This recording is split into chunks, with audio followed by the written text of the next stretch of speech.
안녕하세요. 3월 21일 금요일 아침 말씀 시간에 나온 성도 여러분 환영합니다. 오늘 말씀은 누가복음 13장 22절부터 35절입니다. 예수께서 각 성, 각 마을로 다니사 가르치시며 예루살렘으로 여행하시더니 어떤 사람이 여짜오되 주여 구원을 받는 자가 적으니이까 그들에게 이르시되 좁은 문으로 들어가기를 힘쓰라. 내가 너희에게 이르노니 들어가기를 구하여도 못하는 자가 많으리라.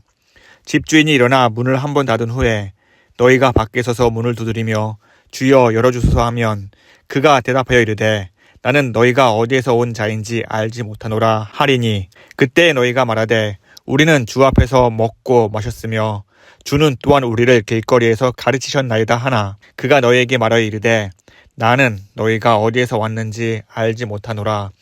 행악하는 모든 자들아 떠나가라 하리라. 너희가 아브라함과 이삭과 야곱과 모든 선지자는 하나님 나라에 있고 오직 너희는 밖에 쫓겨난 것을 볼 때에 거기서 슬피 울며 이를 갈리라. 사람들이 동서남북으로부터 와서 하나님의 나라 잔치에 참여하리니 보라 나중된 자로서 먼저 될 자도 있고 먼저 된 자로서 나중될 자도 있느니라 하시더라. 곧 그때 어떤 바리새인들이 나와서 이르되 나가서 여기를 떠나소서. 헤롯이 당신을 죽이고자 하나이다.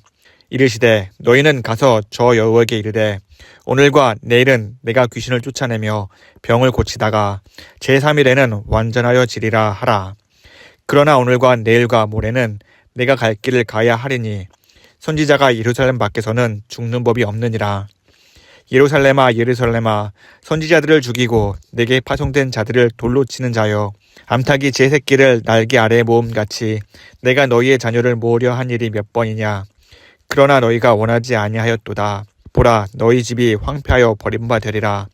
내가 너희에게 이르노니 너희가 주의 이름으로 오시는 이를 찬송하리로다 할 때까지는 나를 보지 못하리라 하시니라. 아멘. 사람은 누구나 익숙함이란 감정을 가지고 있습니다. 처음 만난 사람, 처음 가는 장소, 처음 먹는 음식. 이 사람이 좋은 사람인가? 이곳이 안전한 곳인가? 이 음식이 몸에 해롭지 않은가? 일반적으로 이런 경계를 가지고 처음에는 접하기 마련이죠.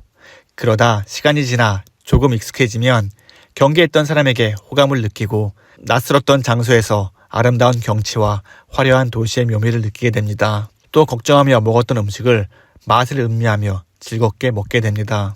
그러다 더 익숙해지면 몸이 건조한 만남을 갖게 되고 아름다운 경치와 화려했던 도시가 별 감흥 없이 다가오며 먹던 음식이 식상함을 느끼고 더 맛있는 음식을 찾게 됩니다. 이러한 익숙함은 신앙생활에서도 적용될 수 있습니다. 예수님을 처음 인격적으로 만났을 때 기쁨과 감격은 누구나 다 가지고 있을 것입니다. 더 이상 죄인으로 사는 것이 아니라 의인으로 또 하나님의 백성으로 거듭나며 예수님의 십자가의 은혜가 너무 커 예수님만을 섬기고 헛된 욕심을 버리며 열심을 다해 믿음 생활 하겠노라 다짐했던 경험 누구나 다 가지고 있으리라 믿습니다.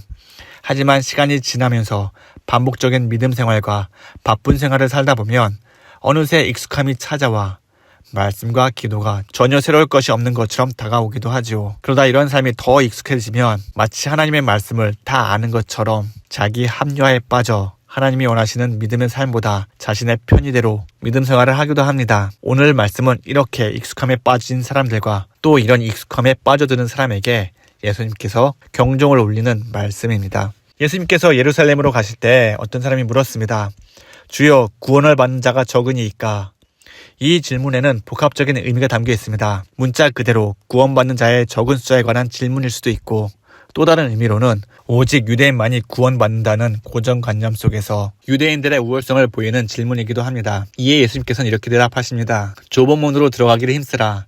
내가 너희에게 이르노니 들어가기를 구하여도 못하는 자가 많으니라. 예수님은 얼마나 많은 사람이 구원을 받을 것인가 라는 숫자적인 개념과 선택받은 민족의 우월성을 드러나는 그런 답변이 아니라 어떻게 하면 구원을 받을 것인가에 초점을 맞추고 계십니다. 예수님은 좁은 문으로 들어가기를 힘쓰라고 말씀하십니다. 그렇다면 좁은 문이란 무엇을 의미할까요? 요한복음 10장 9절을 보면 예수님은 내가 문이니 누구든지 나로 말미암아 들어가면 구원을 받고 들어가며 나오며 꼴을 얻으리라고 말씀하십니다. 예수님만이 하나님 나라에 들어갈 수 있는 유일한 문입니다. 그런데 오늘 본문에서 예수님은 그 문을 좁은 문으로 설명하십니다. 이 의미는 예수님을 온전히 따르는 길이 쉽지 않다는 뜻입니다. 언뜻 보기에는 예수님만 믿고 섬기며 따르는 일이 쉬워 보입니다. 삶이 넉넉하고 평온할 때에 예수님의 말씀에 따라 순종하며 사는 것 큰 문제가 되지 않습니다. 하지만 말씀이 익숙해지고 삶이 어려워지며 재정적인 위기나 여러 시험과 유혹이 찾아왔을 때 흔들리지 않는 믿음으로 살아갈 수 있을지 진지하게 생각해 본다면 쉽게 대답하기 어려울 것입니다.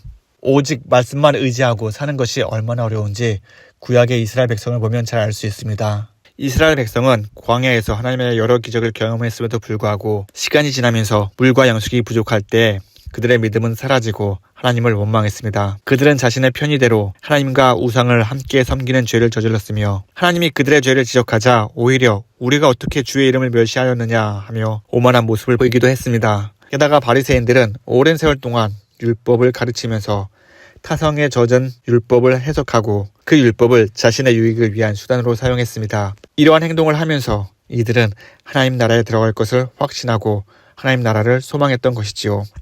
예수님께서는 이러한 자들에게 단호하게 말씀하십니다. 들어가기를 구하여도 못하는 자가 많으리라. 집 주인이 일어나 문을 한번 닫은 후에 너희가 밖에 서서 문을 두드리며 주여 열어주소서 하면 그가 대답하여 이르되 나는 너희가 어디에서 온 자인지 알지 못하노라. 행악하는 모든 자들아 나를 떠나가라 하리라. 말씀을 듣고 배웠지만 그 말씀에 부합되게 살지 못한 자들, 예수님을 알았지만 그 아는 지식이 구원의 능력까지 이르게 하는 믿음이 없는 자들에게 예수님은 너희가 어디에서 온 자인지 알지 못한다고 단호하게 말씀하시며 행악하는 자들아 부르며 떠나라고 명령하십니다. 게다가 예수님은 또 이렇게 말씀하십니다. 사람들이 동서남북으로부터 와서 하나님 나라의 잔치에 참여하리니 보라 나중된 자로서 먼저 될 자도 있고 먼저 된 자로서 나중될 자도 있느니라. 그러니 예수님은 좁은 문에 들어가기를 힘쓰라고 말씀하십니다. 여기서 힘쓰다라는 단어는 운동 경기나 군사적 맥락에서 종종 사용되는 단어입니다. 운동선수가 규칙을 지키며 최선을 다해 경기에 임하는 것처럼 성도들도 말씀 안에서 최선을 다해 믿음 생활을 해야 합니다. 또한 생사를 오가며 전쟁에서 군사들이 진지하게 싸우는 것처럼 구원을 얻은 성도들도 그만큼 진지하고 간절한 태도로 말씀을 읽고 묵상하며 그 말씀에 따라 살아가야 하는 것이지요. 이처럼 우리는 좁은 문을 통과하기 위해 진지하고 간절한 신앙을 가져야 합니다.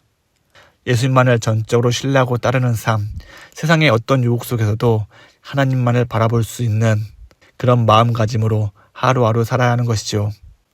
지금 우리의 신앙이 그저 익숙함에 젖어 무뎌지고 있는지 우리 한번 돌아봐야 합니다.